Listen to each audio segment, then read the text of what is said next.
مفتی صاحب کے یوٹیوب چینل کو سبسکرائب کیجئے، مفتی عطاء الرحمن قاسمی۔ حضرات سامعین کرام، اب آج کے پروگرام کا باقاعدہ آغاز کیا جا رہا ہے۔ آپ جانتے ہیں دنیا کے اندر سب سے افضل ترین کلام قرآن کریم ہے۔ دنیا کے اندر جب بھی کسی مجلس کا آغاز اور افتتاح ہوتا ہے تو قرآن کریم کی تلاوت سے ہوتا ہے۔ قرآن کریم کی تلاوت اس پروگرام کی کامیابی کی ضمانت ہوتی ہے۔ اسی لیے کوئی بھی نورانی مجلس ہو، اللہ تبارک و تعالی کا کلام اس کی نورانیت میں سینکڑوں گنا اضافہ کر دیتا ہے۔ ہو بھی کیوں نہ یہ کلام جو قرآن کریم ہے، اللہ تبارک و تعالی نے نبی کریم صلی اللہ علیہ وسلم پر نازل فرمایا ہے۔ اس کے مراتب بہت زیادہ بلند ہیں۔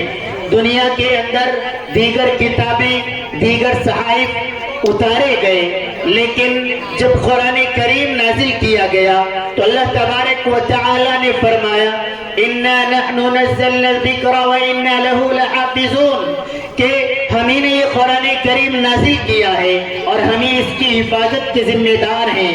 اللہ تبارک و تعالی نے اس کی حفاظت کا ذمہ لیا ہوا ہے اور اللہ تبارک و تعالی کے حکم پر ہمیں قرآن کریم کو خوبصورت انداز میں پڑھنے کے لیے کہا گیا ہے۔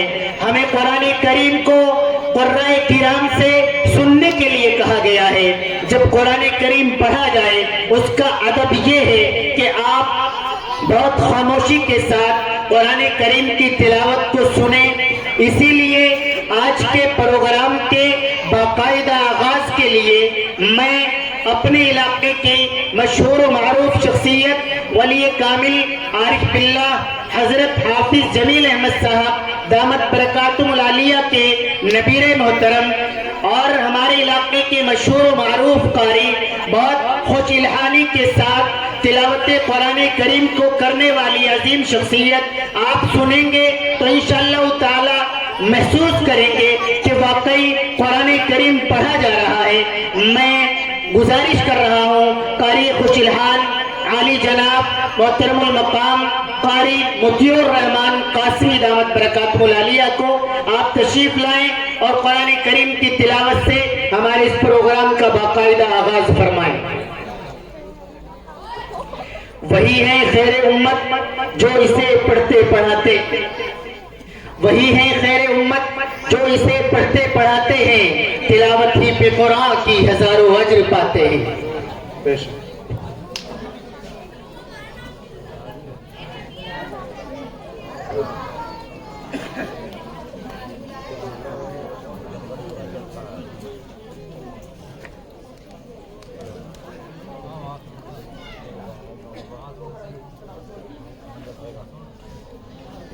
أعوذ بالله من الشيطان الرجيم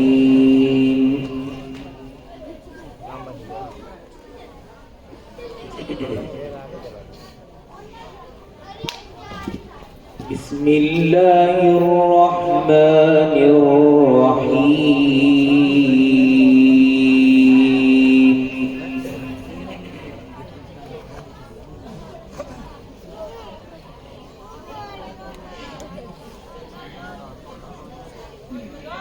يا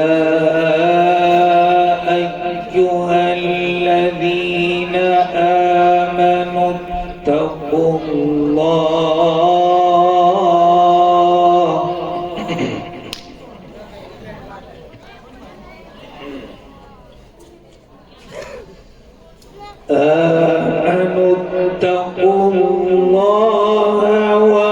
ولتنظر نفس ما قدمت لغد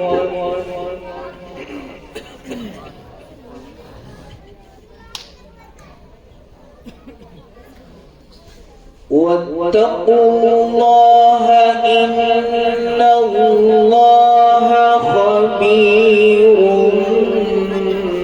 بما تعملون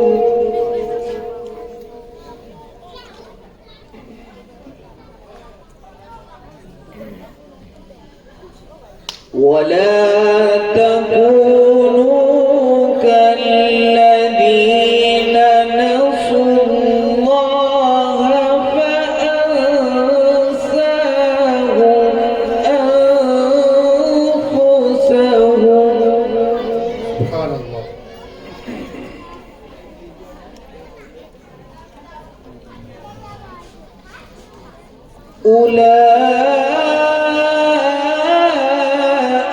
هم الفاسقون.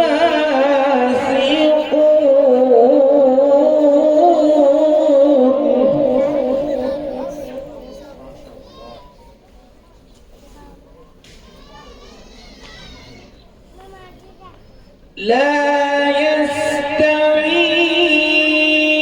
أصحاب النار وأصحاب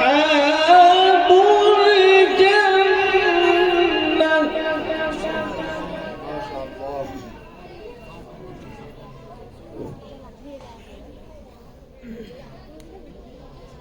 أصحاب الجنة هم الفائزون.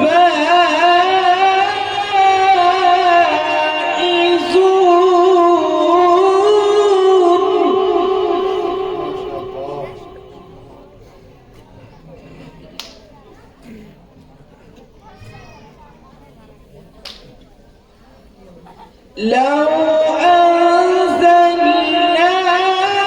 هذا القرآن على جبل لرأيته خاشعا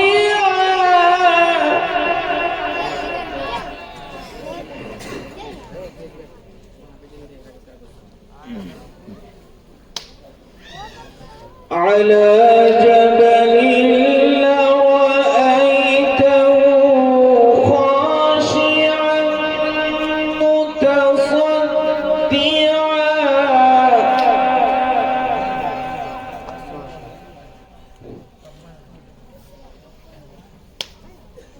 على جبل لرأيته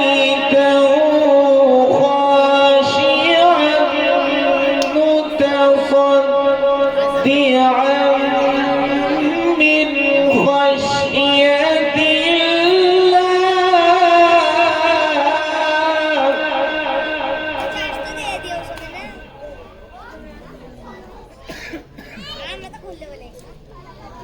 وتلك الأمثال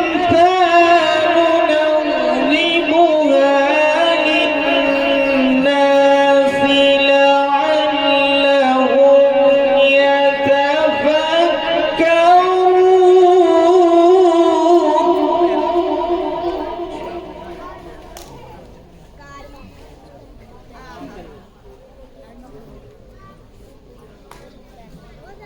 هو الله الذي لا إله إلا هو.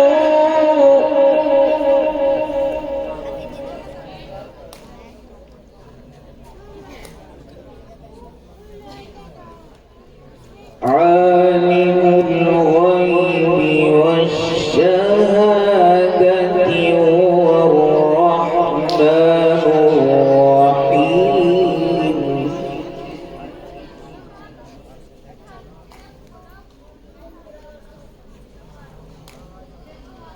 هو الله الذي لا إله إلا هو.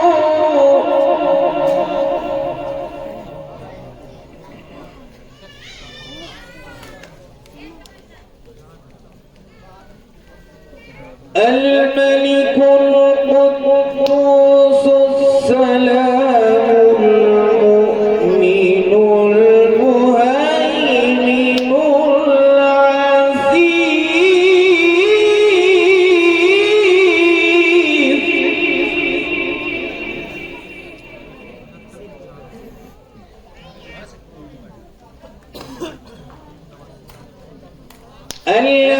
العزيز الجبار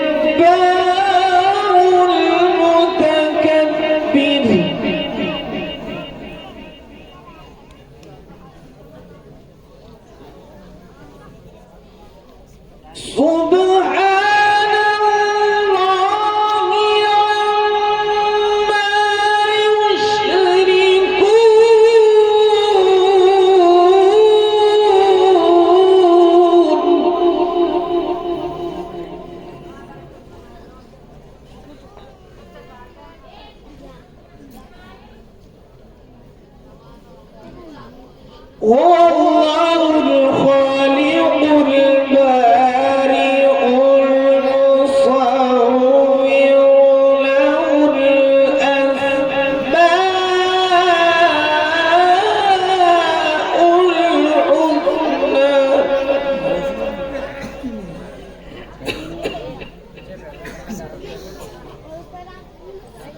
يسبح له ما في السماوات والأرض وهو العزيز الحكيم